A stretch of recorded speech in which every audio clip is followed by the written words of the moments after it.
Next time you see her, make sure you hug your mom extra tight. No Sleep horror story. I never met my mom. Not really, anyway. She didn't abandon us, she didn't die giving birth, I wasn't put up for adoption, nothing like that. We lived in the same house for 12 years, our paths just never crossed, which, I guess, is because she didn't really have a path. She stayed in one room my entire life.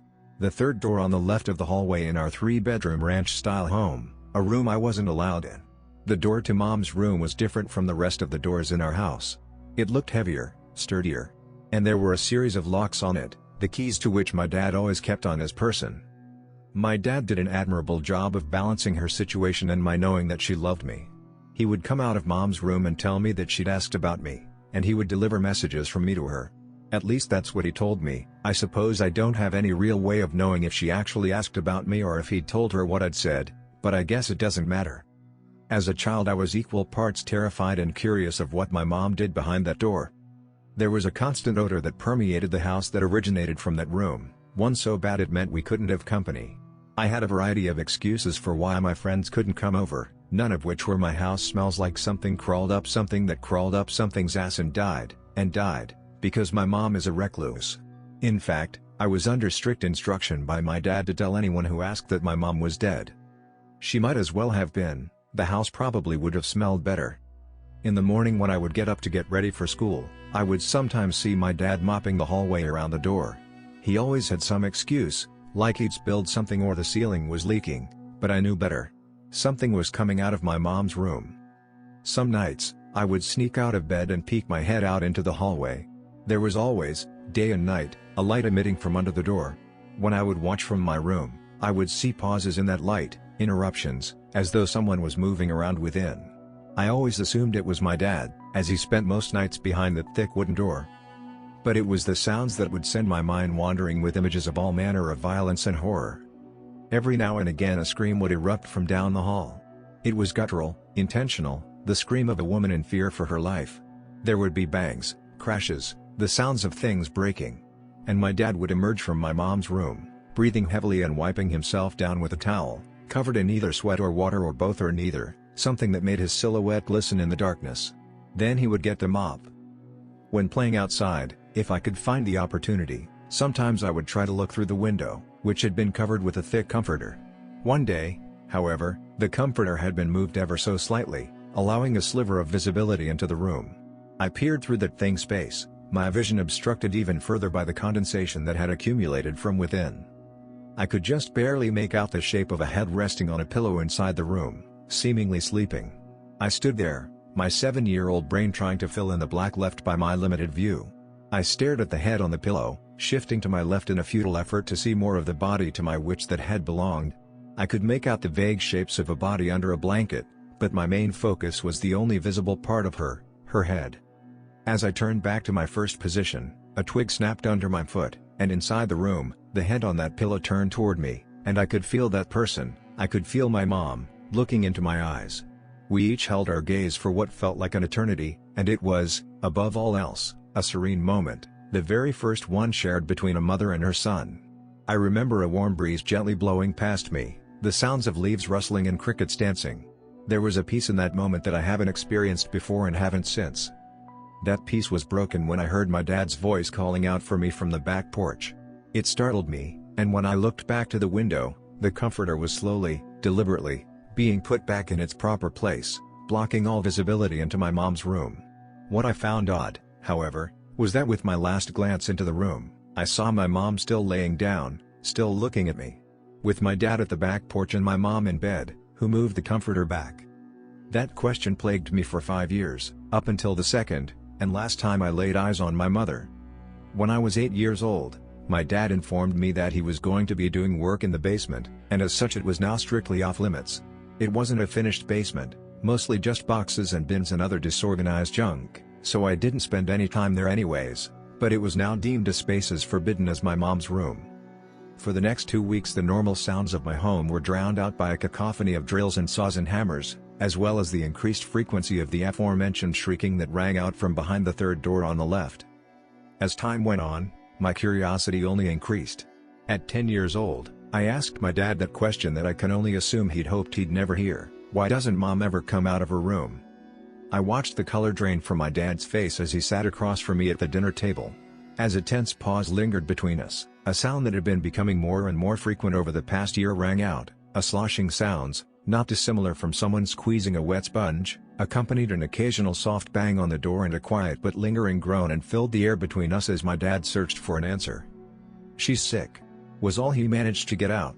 We finished dinner with an awkward silence hanging between us.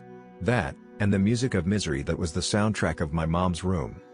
And that's how it was between my dad and I. Aside from that one time when I was 10, we left the elephant in the room unaddressed. When I was 11, however, I became more brazen in my curiosity. I began paying more attention to my dad. As time passed, he spent more and more time in the basement, which meant less time with my mom. The screaming became so frequent that he soundproofed her room, and although it certainly muffled the sounds of anguish, it didn't mute them completely. Besides, there were more noises now than just the ones coming from down the hall. Now they were coming from below me.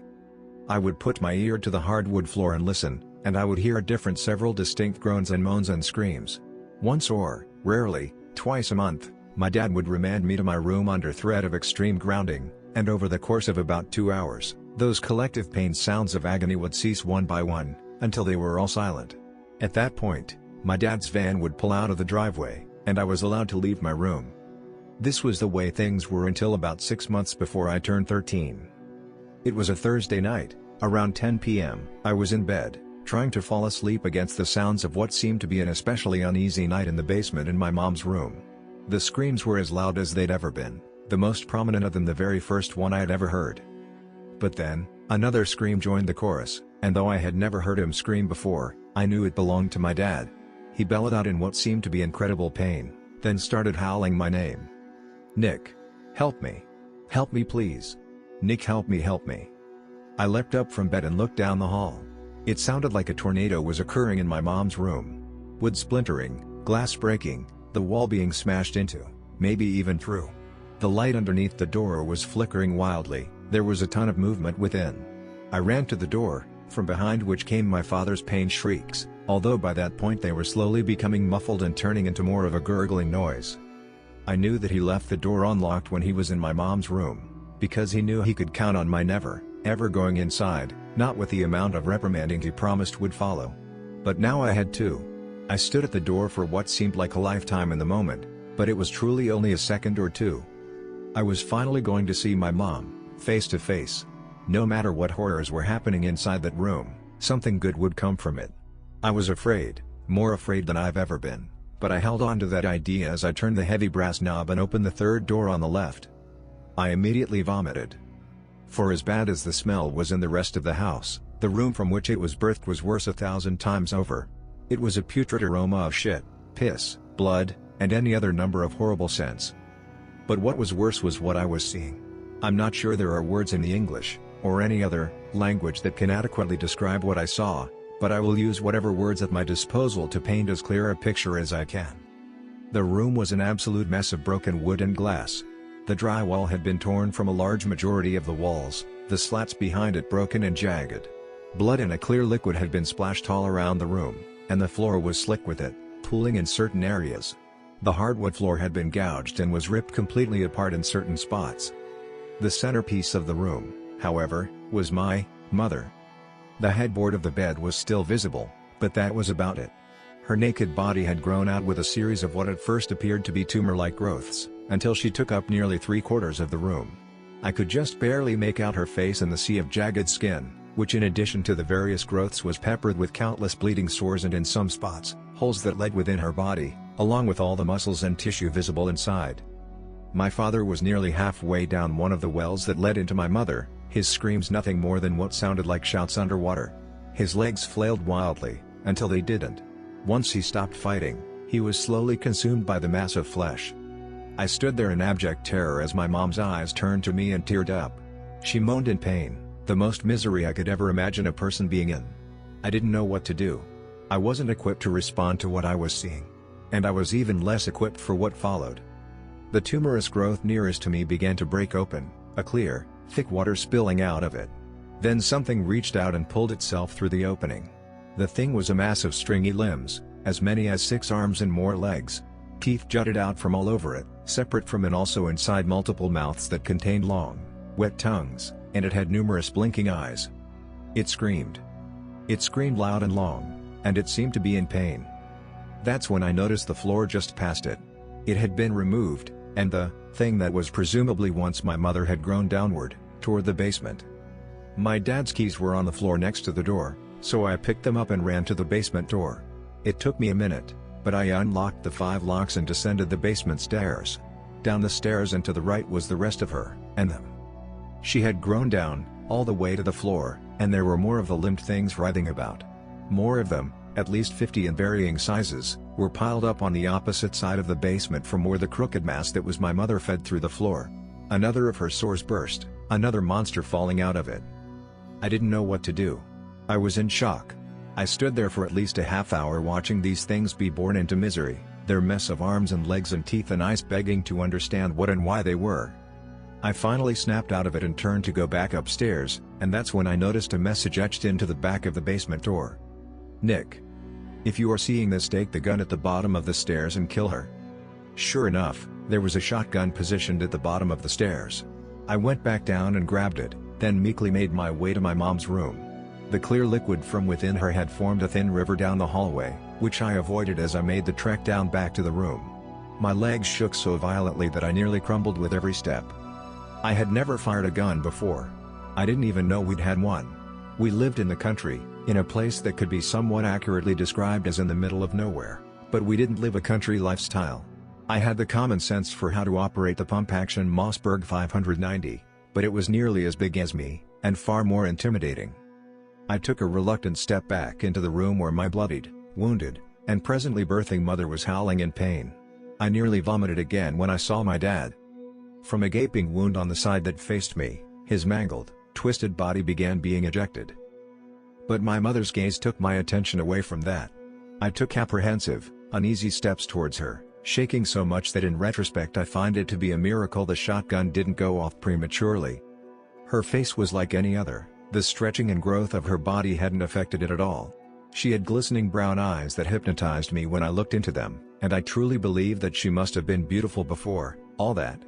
But right then, in that room, part of her brain was visible in the mess of tangled, unkempt hair. She was an amorphous blob of skin and blood and bones and sinew and mouths and teeth and, perhaps most noticeably, fear. I looked into her shining eyes still so full of life, and I saw fear. Pure fear. Anguish.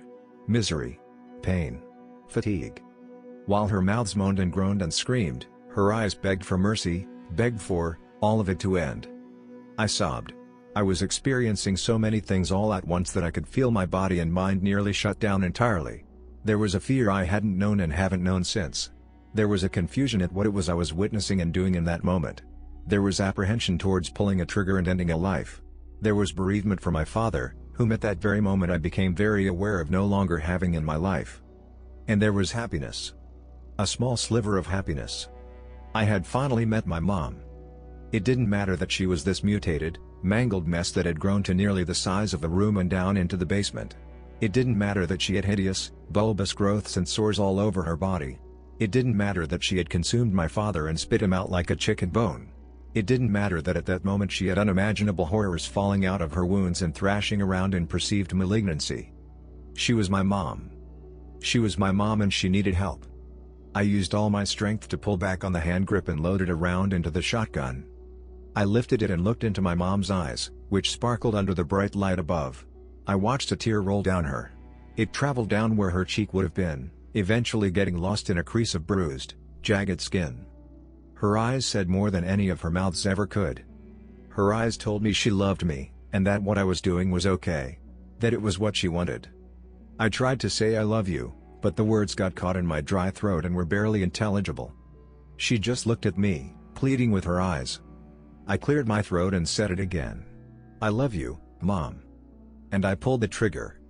My ears rang after the deafening blast from the shotgun exploded from the barrel and splattered me, the walls, and everything else with a mess of blood and that tumors still opened and those things still wriggled out. I stood there for a moment, my world spinning around me. I then felt a tug at the bottom of my pajama pants. I looked down and found a gelatinous pile of wet skin and teeth and tongues and holes with one of, that I could see, 3 arms reaching out, its 4 jagged, bleeding fingers curled around the cotton at my ankle. I didn't want to do it. I honestly didn't. It seemed like mercy.